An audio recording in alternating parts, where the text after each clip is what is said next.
umoya wakho uma wehlela phezu kwabapostoli bakho, kwadideka nodlula ngendlela, ebona ukusebenza kukaNkulunkulu.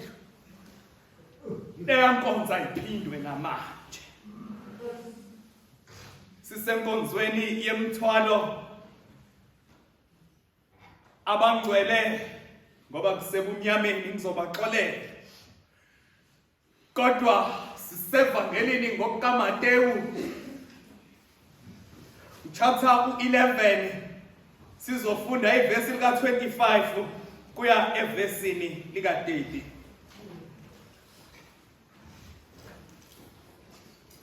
Kwathi ngaleso sikhathi uJesu wakhuluma wathi, ngiyakubonga Baba, Nkosi yezulu nomhlaba, ngokuba ukufihlile lokhu kwabahlakaniphileyo nakulabo abanokuqonda, kodwa kwambulela izingane. Yebo Baba, ngokuba kwabakuhle phambi kwakho ukuba kube njalo. Konke ngikunikiwe uBaba, akekho owazi indodana kuphela uYise, futhi akekho owazi uYise kuphela indodana, nalowo indodana ethanda ukumambulela. Zanini kimina, nina nonke enikhatheleyo nenisindwayo, ngiza kuniphumuza. Bekani ijoka lami phezu kwenu, lifunde kimi, ngokuba ngimnene ngithobile ngenhliziyo. Yikhona imphefumulo yenu iyakufumana ukuphumula, ngokuba ijoka lami alinzima nomthwalo wami ulula. Inkosi ayibusise ukufundwa kwezilayo manje naphakade. Amen. Ukuthula akuhlangane nabantu. Amen. Elungile jokwe lakho awuhlu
namhlanje ngifuna kube imvuselelo yobusuku bonke. Ngasathe ngama Red Bull asinawo. Kumele silale namhlanje. Kepha ngcwele izinjumayelo eseninazo nenisazoba nazo ziningi kakhulu. Sesikhuleke kakhulu kule nkonzo. Kepha ke vumani ngisike kwelijikayo. Uyazi uma sithi sithwele ingoba sikhuluma iqiniso sithwele kakade. Kulezi zinsuku kuyathusa ukuthi kuthwele ngisho abantwana abancane. La engiqashe ngakhona noma la engikipite ngakhona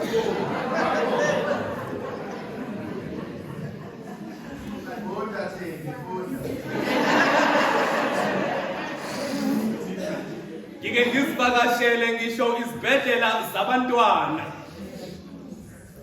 Ngifike kuthiwa umntwana omncane unokhwantalala. Ngizibuze ukuba yini esinda ngisho umntwana omncane. Kuthi kumina enhlizweni yami uma kusekhona othakathwele unenhlanhla wena Simoni kaPhedro. Uma kusekhona othi akathwele hleze uyazikhohlisa. Kusinda nongethwele. Kusinda kuyehlela. Kepha amazwi akhulunywa nguJesu namhlanje ayinduduzo kumina. Baba uMapholoba angazi ukuba le ndaba ngake ngamxoxela yini ngoba uke wadlula kuyona kancane emini. Ngizahamba ngeveni elacisho langichithe eMontobelo ejikeni lokugcina iND 67700. Ibhaki lami elalilihle kakhulu elinamarime emakhulu kakhulu. La ngihamba khona abafana bebelihalela. Yithi mangehla isiwindi babone ngifaka ukhololo. Bathi kanti likaMfundisi. La ngichitha ngaseMantobelo. Ngaphuma ngiphila. Kodwa kangikho evenini. Isentweni eyenzeke evenini. Yithi ke uma senginyuka ngiya ngasekhaya ngiqwala ideni ngizonyukela ngasenhlazatshe. Ngoba kwakuwusuku likaPoyinandi ihlangane nesalukwazi sithwele isaka. Ziyazi ke izalukwazi ukuba makuPoyinandi kunaleli saka ezilithwalayo. Ithe uma nginyuka bese ngime eceleni ebese ngithi umuntu omdala ngiyacela ukuba ngoba nami ngihamba nesalukwazi sami la eceleni esihambe singithethisa indlela yonke noma ngihamba ngo-8 sithi uyajaha singithethisa indlela yonke bese ngithi hayi asixoshe nangu uza kwenu ngoba niyazana ngehle emotweni ngehlisa ikesi ukuba agibele nalo isaka lakhe. Iyahamba imoto idlala uncandweni. Kepha mangibheka esibukweni ngibuka ngemuva isalukwazi sami salithwele isaka ebesingene naso kuleli veli. Ngazibuza enhlizweni yami ukuba bekwenze njani na. Yini eyenza ukuba intombi endala ithwale ngisho isingaphakathi entweni la bekumele ngabe ibeka khona phansi ngoba seyingaphakathi. Ngalifunda isaka uma sengimehlisa ngathi uma ngilifunda isaka libhalwe ngamagama amakhulu abovu athi no problem. Ngathi enhlizweni yami mhlawumbe ingakho Isalukwazi sami singafuni ukulibeka phansi leli saka ngoba linankinga uma licabanga. Sihlobo sami, uJesu Kristo uma ethi namhlanje ake sithathe imithwalo yethu siyibeke kuye, ubesho lawo mazwi kakade ukuba mina nawe izikhathi eziningi siyafika endaweni yokuzwethula imithwalo yethu ebese siyaphuma sihamba nayo, sigibela amabhasi lize life lodwa endleleni, kodwa sigcina sifikile, sifike nemithwalo yethu, kodwa siyothi masifika nale mithwalo yethu esikhundleni sokuba siyishiye sithi sibuyela naye emuva, kuze kuthi noma uhlangana nabantu akade bazi ukuba uyendaweni yokuyokhululwa bakubona usathwele, bathi uphi umahluko phakathi kwethu sidakwa sikatshwala nani nihambe nokuqola amazwe nithi niyokhuleka kumame. Injalo inkonzo yabangcwele uma noma sebesiziwe kepha bebesazongena endaweni kaNkulunkulu bethwele amasakabo abhalwe ukuthi no problem, baze babuyele emakhaya besawathwele. Athi uma ifika nasekhaya zithi hayi ingane, zithi hayi besithi uzobuya eshintshile. Athi uma ingene esangweni angene nesivalo afusekise ngisho ikati lasaklini. Uyazi bathandekayo, indaba uNkulunkulu asinikeze yona ngoKristu namhlanje itheni ingafika endaweni yokuzwethula imithwalo ebese nibuyela emakhaya ngisafana. Uthe namhlanje thathani niyibeke kimi. Uyazi yini indaba sizongena kulesi sigaba ebengifisa singene kusona uma ngiqeda le njumayelo? Yebo, siyakwazi kwesinye isikhathi ukuba sithwalisane njengabantu, kodwa isikhathi eziningi njengabantu siye sigcina sesithi hayi phela nami ngithwele akakangixeke. Kepha indaba ngithi ake sibuyele kuKristu ekugcineni kwakho konke sizobeka kuye, ingoba yena uthe hayi asibeke egxalabeni lakhe and akazange akhononde futhi ngalokho. Isikhathi eziningi njengabantu sizothwalisana kepha ngeke sithwalisane ingunaphakade. Uyazi uma ungangikholwa hamba ufike uyokhuluma nabantu abasha, uthi ungivezele iWhatsApp yakho abese uscrolla down abantu ababaxoxela ngemithwalo yakho. Angisakhulumi manje kithi abantu abake wabika indaba yakho kubona wabika kuumthwalo kuwe. Angisaxoxi manje, siqinisile yebo isingisi esithi I'm there for you. We usually say that, hey, I'm there for you. That's what friends are for. Isingisi siyabuya sijike sithi when days are dark, friends are few. Isingisi sikuya sijike ngelinye ilanga sithi pick a pig, make it a horse, it will kick you. Isingisi ngelinye ilanga siguqula yonke lento sithi ungalibeki njalo ithemba lakho kumngane wakho, ngoba sizohamba ihamba insuku akukhumbuze naye ukuba nami nginoxwayilwa kwami, akukhumbuze ukuba nami nginenkinga zami. Ayigqilaze indaba kamngani uthwale nawe uzuhluleke nawe ukulala embhedeni uyozulala emotweni njengopetrol. Thandekayo,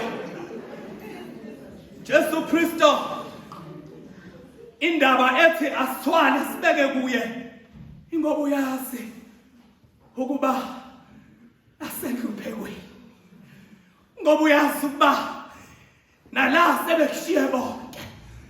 Athi ngelinye ilanga uRebecca esanesithole sasimnyama athi cha angingedwa, ushile wathi angeke ngishile, ingakho-ke sotshatha sobeka amahlombe kaKristu ngoba ngeke azashiye. Athi amasana anamahle yebo nasemzimeni siyothwala kithi. Yebo nasemzimeni siyothwala ngoba yebo masibeke kuye akagcini nje ngokuba sibeke kuye kepha uyasipha nathi amandla okuba nasemzimeni sethwala. Athi kamabutha Maria ngichema nemhlangano namhlanje. Thamabutha kaMaria la sifika khona siyobakhanyisela abahleze ebumnyameni. Siyobakhanyisela abahleze abasethunzini lokufa sivuthise abasivivi. Injalo ke lento abathandekayo yokuba sibeke kuKristu. Uma sibeke kuye uyasipha nathi amandla okuba sihambe sokhanyisa size sikhanyise nakwabanye abesibekeni kuye namhlanje. Ngiyanema ke namhlanje ukuba la sikondele angifuni sichithe isikhathi eside la okwakho uzokubekelwa ilo kade ukhuluma naye. Fika ubeke ebese uyahamba uyoguqa ebese-ke sobe sesikhuleka. Ngizocela ukuba ke senze njalo ngokukhulu ukuphuthuma. Uzofika beke lokho okuphathisiwe buyele endaweni yakho. Ungakhathazeki ngokuthi mina ngisho ngolutho uzokushola umngane wakhe angithi. Ake senze njalo.